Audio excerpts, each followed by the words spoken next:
Estimated global airline losses from the coronavirus pandemic have climbed to $312 billion as at last week. That's 25% more than previously forecast, owing to the severity of the economic downturn and a slower than previously expected reopening of international routes. Now, the latest forecast from the International Air Transport Association, IATA, is up from the $252 billion figure given on March 24 and represents a 55% drop in 2020 passenger revenue compared with last year. Here in Nigeria, the current restriction of both local and foreign commercial flight services has forced domestic carriers into financial distress as cumulative losses hit 360 billion naira. The sum spread across 8 airlines is the running cost of the operation, which include aircraft leasing, routine maintenance, debt servicing, staff salaries and allowances, parking and maintenance fees, and recurrent training and, of course, amid-nil revenue. Joining us now to look at this situation is the President Aviation Safety Roundtable Initiative, Mr. Gabriel Olowo. Thank you very much, Mr. Olowo, for joining us on the show. Yeah, good morning. Good morning. Good morning, it's my pleasure. Thank you. So how would you describe the current situation in the aviation sector, both globally and locally with the airlines? The disaster facing the airline industry is much bigger. I would say it is bigger post-COVID than any other industry at all. Because if the airline industry is tied to economic growth of any nation, post-COVID economic collapse and challenge of the industry can best be imagined. With 1 million aircraft on ground all over the world, the Nigerian airlines, as weak as we claim they are, if they are down for another 6 months, it's going to be a very major disaster, because the entire travel chain is connected to the airline. The airport is connected, handling companies are connected, the travel agencies are connected, onboard service are connected. I imagine the travel agencies in Nigeria today, they've had to cope with about 3 or 4 IATA reporting periods. Within this period, 15 days payment. The travel agents have to honor their obligations by settling IATA bills, and the passengers are bought tickets on credit, if not paid.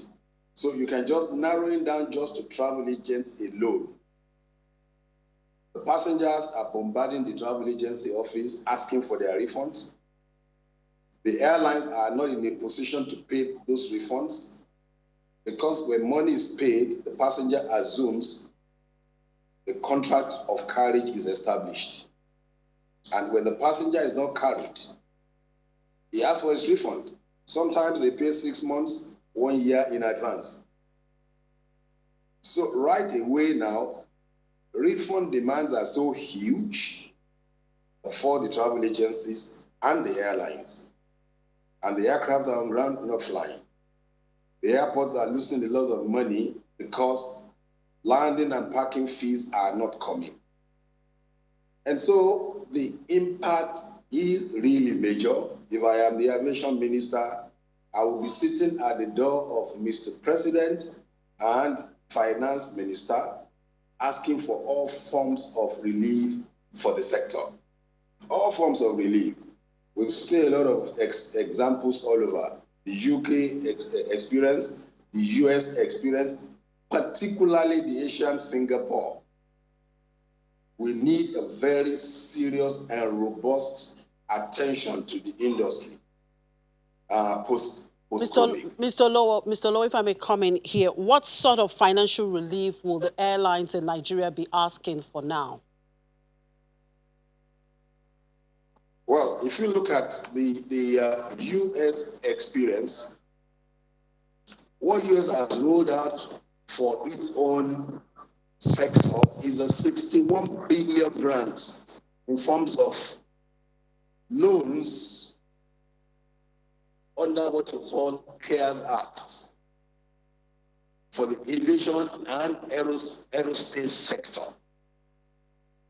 Okay?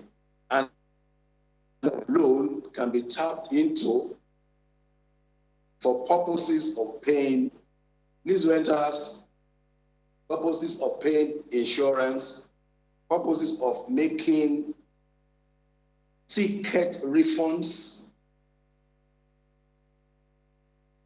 and so on and so forth. We're looking at possibility of tax relief during this period. The airline sector, as we speak, is the only travel sector where VAT is still paid. VAT is not charged on transportation. Why is it still charged in aviation? That should go with COVID. Tax holidays and a lot of other reliefs will be there. How about wage, possibility of wage offsets? When you look at the airline sector, the wage for the pilots, the engineers are enormous. Should they be fired at this time? Their training is pending. It costs a lot of money. These are all the areas and many more that we need to exploit and look at robustly where government should come to support our airlines. If the essence of governance is welfare, success of businesses should be a major challenge to government.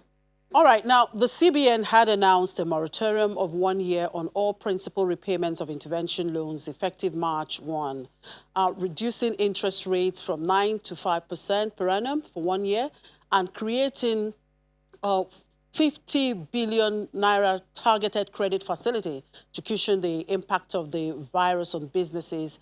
Now, how can the airlines take advantage of this window? Well, correct me whether if I'm wrong. I learned that this does not cover the airline sector. I stand to be corrected. I've had discussions, 1 or 2 banks who said this does not cover the airline sector. I may be wrong. So we need to clarify that with CBN and or Aviation Minister. Now, we have seen the global oil price drop drastically, and that resulted to the reduction of the PMS. What happens to the jet fuel? The crisis with ATK, unfortunately, is that when everything goes down, ATK goes up, especially in Africa. I am not aware if jet fuel has come down, notwithstanding the PMS reduction in price. I am not aware.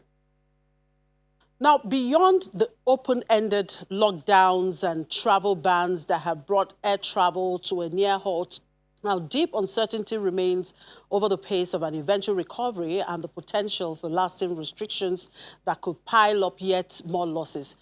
Now, IATA is recommending that any lockdown and travel ban measures implemented would need to be lifted jointly. How do you think things will pan out?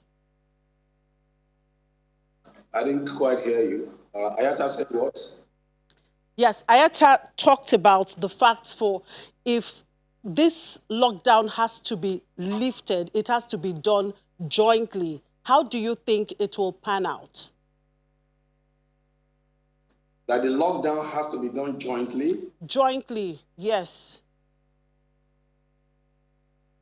Well, IATA will speak for the globe because if we do it separately, air travel is about linking nations. So if Nigeria says I open and UK does not open, then how are we going to link nations? We're linking nations and we're linking economies. So of course it has to be done jointly. It should be done same time so that people will be able to fly to all destinations around the world. Despite the apprehensions that we followed COVID-19, there'll be a lot of apprehension, but at the same time, all routes must be open. I think that's precisely what IATA is talking about. I should be able to go to US be able to go to UK, and I should be able to go to any point at all post-COVID. I think that is the request of IATA. Now, in all of these, do you see any implication for safety by the time perhaps airlines start flying? I'm going to say categorically that safety will be more enhanced because while on ground, I am aware that training is going on, training that could happen virtually there, simulator trainings that will happen, the extensions that has been granted by the CAA. I see safety enhanced. I see safety enhanced post-COVID. And of course, safety has been quite good worldwide, particularly in Nigeria over the time, because our people are doing the right thing. We're having the right people in the right position. We're having minimal interference in government on policies with CAA, and we're having the right people, on the right seats. I think safety stands to be enhanced post-COVID. All right, thank you very much for your time, Mr. Gabriel Olowo, the President, Aviation Safety Roundtable Initiative.